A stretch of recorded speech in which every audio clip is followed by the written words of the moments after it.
from number 7218. Headship, i.e. plural for collect dominion or principality. Also from Strong's number 7218, raga, toss violently and suddenly. The sea with waves, the skin with boils, to wink from the eyelids, break, divide, find ease, be a moment. Space suddenly. Now, the Greek version from the Strong's Concordance is number 746, and it means arche or archle. First, political rank or power, meaning magistrate, commencement, chief in various applications of order. Time, place, rank, beginning, corner, first estate, power, principality, principle, and rule. So, the archangels are a swift operative race, into whose hands is entrusted the government of the wild beast, cattle, winged fowl, reptiles, and everything that has life, from a microorganism to the elephant, except for Adam. Now, an archangel is a noun, and it's a messenger, an envoy, one that announces, possibly related to angeros, mounted courier, adra, swift, ma'ach, messenger of Yahweh, from the base iok, or IC, to send, for it was arch endgast, literally, or errand spirit. Now, angels, this one's what most people are familiar with, between that and the archangels. But the angels are a race which has spiritual knowledge of everything that is on heaven and earth. Now, with each and every one of us is an angel of, now this is what, just bear with me here, because, you know, some people, they think that for each and every one of us there is an angel of this group called the guardian angel. Now, within our own race there is, but not through everybody on this planet.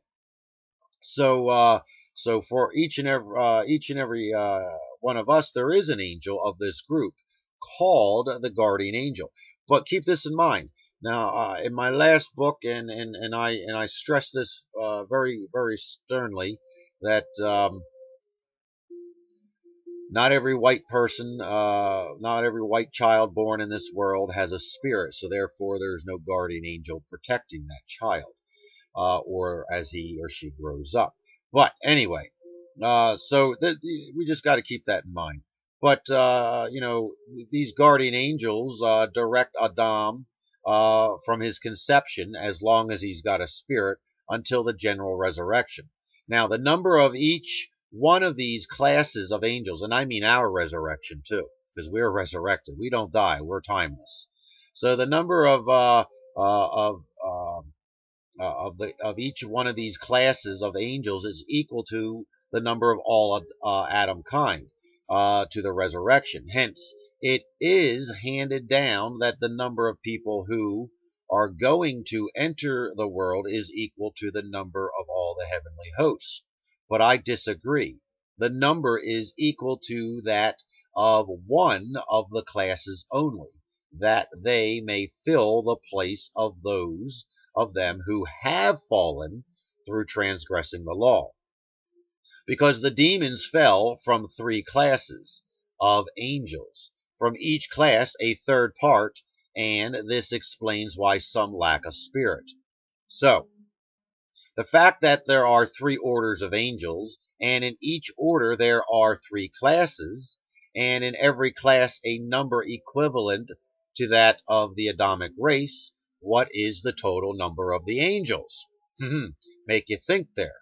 There is a whisper that when the angels were created and were arranged in 9 divisions, the cherubim, the seraphim, thrones, lords, powers, rulers, principalities, archangels, and angels, that the 3 lower divisions got angry and said, and I quote, What is the reason that these are set above and we below? For they have not previously done anything more than we, neither do we fall short of them. Unquote. So now this is the start of a rebellion. It hasn't taken place yet. It's a form of jealousy.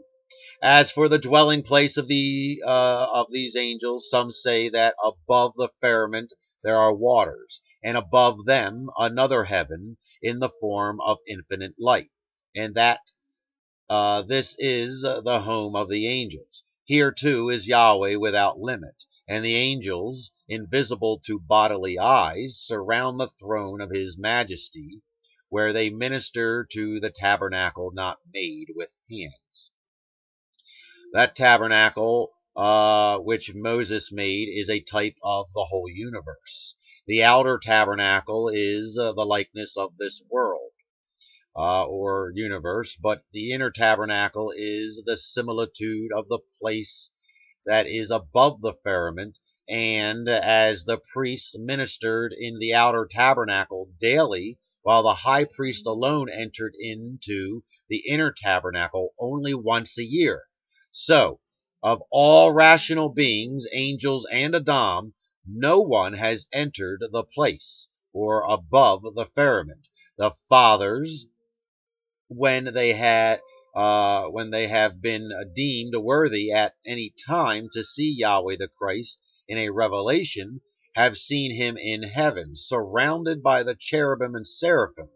Hence, some say that there are angels above the heavens. All these celestial hosts have revelations, both of sight and of hearing. But the cherubim have revelations by sight only, because there is no mediator between them and Yahweh. Now, these angels have an intellect superior to that of the rest of rational beings. Adam has stronger desire, and the demons a greater degree of anger.